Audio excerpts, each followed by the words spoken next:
बाजार में इतने सारे नोट्स हैं, हर किसी के अपने नोट्स हैं, तो कैसे नोट्स बनाए। कई बार ऐसा होता है एक नोट से पढ़ लिया, फिर दूसरे नोट से पढ़ लिया, तीसरे नोट से भी पढ़ लिया, और उसके बाद जब आंसर्स लिखने लगे तो अच्छे आंसर्स नहीं आ रहे हैं।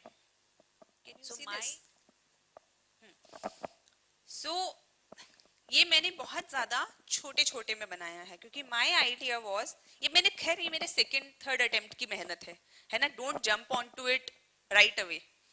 वैसे मैं छपवाऊंगी जब मुझे पन्ने, तो कम से कम आपको ऐसे होने चाहिए ना कि अगर आपसे कोई पूछे कि यार इन 5 पन्नों को एकदम बढ़िया से लिख दो, तो आप लिख पाओ, है ना। उस चीज के अंदर भी कई बार हम थोड़ा सा रिलैक्सेशन ले लेते हैं कि यार 5 ही तो पन्ने हैं, 5 पन्नों में क्या ही पढ़ा देंगे। ऐसा वाला नहीं होना चाहिए, क्योंकि उसी से ही आंसर लिखना है, उसी से ही आ जाता है आंसर।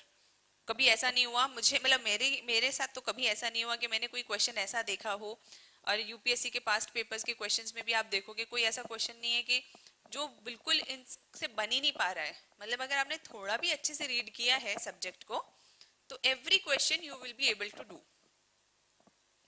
ठीक है।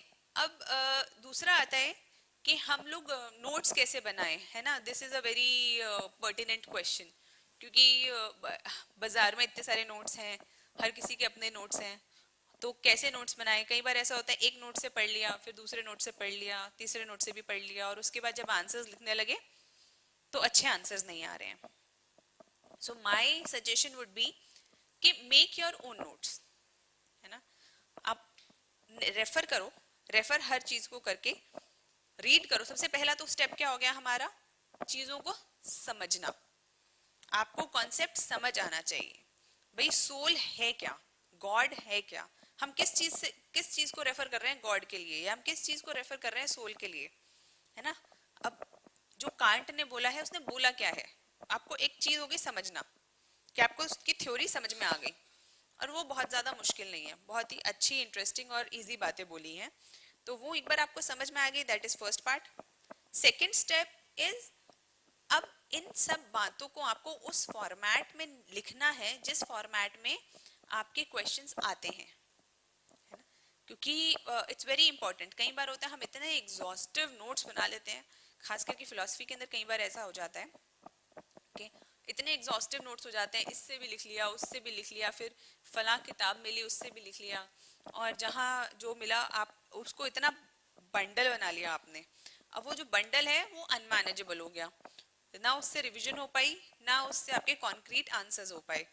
तो अब उस कॉन्क्रीट आंसर्स नहीं होते तो वो कैसे कैसे आंसर्स आते हैं, एकदम जार्गन टाइप के आंसर्स निकल कर आते हैं। वो होती है ना कि मतलब काम की बात है 2 लाइन, लेकिन हमने 2 पैराग्राफ उसमें वेस्ट कर दिए। वैसे वाले आंसर्स निकल कर आते हैं जब आपकी तैयारी एकदम कॉन्क्रीट नहीं होती। माय सजेशन वुड बी कि तैयारी को कॉन्क्रिटाइजेशन की तरफ हमें लेके जाना है। हम तैयारी ही ऐसे करें कि हमारे पास चीजें रेडी रहें, हमें उनको बस पढ़ना हो, रिवाइज करना हो, याद करना हो, और जाके पेपर के अंदर इम्प्लीमेंट करना हो। ठीक है। अगर हम, मतलब that I always say to my students कि ये जो कलेक्टर 2 प्रकार के होते हैं, है ना। If you become notes collector, then you will never be able to become the real collector। ठीक है। So it's very important that you don't become the notes collector, कि जहां जिसने बोल दिया अरे फला नोट्स बहुत अच्छे हैं ले लो, फला अच्छे हैं वो भी ले लो, है ना। Then you have a full अलमीरा of notes, and which you will never be able to read, which you will be never able to revise। और उसके बाद वो क्या होता है कि वो आपके पास जो नोट्स रखे रहते हैं वो रखे ही रह जाते हैं, और फिर लगता है शिट यार, पढ़ा ही नहीं, पढ़ लेते तो हो जाता, है ना, पढ़ लेते तो हम क्लियर कर ही लेते, हम तो एकदम यूपीएससी मटेरियल थे ही हमेशा से। वो वाली चीजें ना हो। I will show you my notes.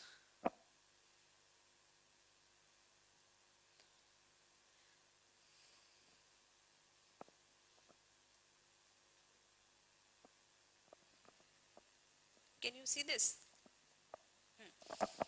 सो ये मैंने बहुत ज्यादा छोटे छोटे में बनाया है, क्योंकि माय आइडिया वाज, ये मैंने, खैर ये मेरे सेकंड थर्ड अटेम्प्ट की मेहनत है ना। Don't jump on to it right away. वैसे मैं छपवाऊंगी जब मुझे टाइम मिलेगा, इसकी किताब छपवाऊंगी मैं लेकिन idea is don't jump on to it, क्योंकि ये मैंने बहुत कंडेंस करके बनाए हैं, बहुत 2 2-3 मतलब कम से कम मैंने 7-8 बार पढ़ लिया फिलोसफी, उसके बाद मैंने इन्हें बनाया है ना। सो लेकिन इसी तरीके के नोट्स आपको चाहिए एग्जाम से पहले। सो मेरा प्लेटो 2 पेज के अंदर कंप्लीट है ना। अगर मैं आपको एक छोटा सा आइडिया दूं, I don't want to teach you the subject, but how I revised it या मैंने नोट्स को किस तरीके से बनाने की कोशिश की है, that I will show you. सबसे पहले ये प्लेटो है, इनकी थ्योरी कौन सी है, डॉक्ट्रिन ऑफ आइडियाज है। प्लेटो ने कौन सी बुक से लिया है, अब देखो this is an addition, you generally don't find it in usual philosophy notes. कहाँ से लिया है उन्होंने, फीडो, रिपब्लिक और फेडरस से लिया है। सो आइडिया इज कि जब आप लिख रहे हो प्लेटो को तो कहीं ना कहीं डाल दो in his book Phaedo Plato has described the idea of this that, है ना। थोड़ा सा पढ़ना पड़ेगा कि उसमें दिया है कि नहीं दिया है, लेकिन वो चेक करना है, ऐसा नहीं फट्टे नहीं मारने कि मतलब पता नहीं है कि नहीं है लेकिन नाम लिख दिया, to just check at that time. फिर कि प्लेटो कहाँ से आया, this is very important concept कि हर फिलोसोफर किसी थ्योरी से आता है और उसके नीचे कोई थ्योरीज होती हैं। किसी थ्योरी से आता है मतलब उसने किसी एक आइडिया को लिया, उसको एनालाइज किया, उसने देखा यार ये तो सही नहीं है बात, है ना, ये जो सिस्टम ये समझा रहे हैं मुझे ये सही नहीं है, अब मैं अपनी थ्योरी दूंगा। फिर वो अपनी थ्योरी देता है, और अब जब उसने किसी को क्रिटिसाइज किया तो उसको क्रिटिसाइज करने वाले भी तो नेक्स्ट जनरेशन आएगी, तो नीचे वाला कुछ फिलोसोफर्स होंगे जो क्रिटिसाइज करेंगे, जो बोलेंगे अरे यार तुमने क्या कह दिया, मतलब ऐसे होता है क्या, वो अपनी फिलोसफी देंगे, ठीक है। So it is always in a dialogue format के पहले कुछ था फिर कुछ और आया, उसके नीचे क्रिटिसिज्म करके नहीं किया जा सकता, because whole philosophy is seen as footnotes of Plato's philosophy. मतलब प्लेटो ने इतनी वास्ट बातें करी, इतनी डीप बातें करी हैं कि पूरी फिलोसफी कहीं ना कहीं से प्लेटो से ही डिराइव होती है। जितने भी बाद के फिलोसोफर्स आए उन्होंने कहीं ना कहीं प्लेटो से इंस्पिरेशन ली है। आपने उसकी इंपॉर्टेंस बता दी और फाइनली कंक्लूड कर दो अगर आपको कुछ ऐसा समझ में आ रहा है, जैसे कि इसके अंदर आप बता सकते हो कि भाई प्लेटो की थ्योरी से आगे रैशनलिज्म और ये सब चीजें इंस्पायर हुई, सो it is a very important philosophy. या जो भी आपका आइडिया है, मतलब कई बार जैसे एनालिटिकल क्वेश्चन आता है ना, इज इट गुड और बैड या व्हाटएवर, तो उसके अंदर आप अपना कंक्लूजन दे सकते हो। सो ऐसा आपका आंसर का स्ट्रक्चर जनरली रहना चाहिए। This is for paper 1 and paper 2 both, ठीक है। पेपर 2 के अंदर you can include some examples also, है ना। खास करके सोशियो पॉलिटिक के अंदर आप आर्टिकल्स यूज कर सकते हो।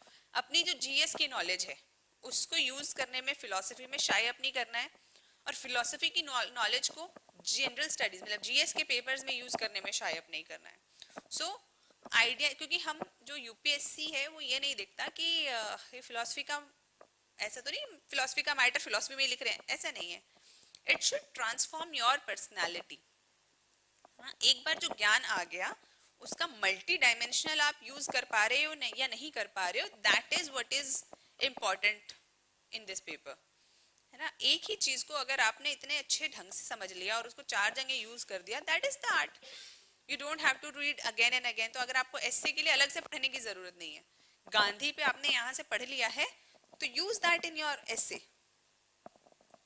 यहाँ पे आपने मल्टीकल्चरलिज्म के ऊपर पढ़ लिया है, तो सेक्युलरिज्म के ऊपर पढ़ लिया है फिलोसफी में, तो use it in your S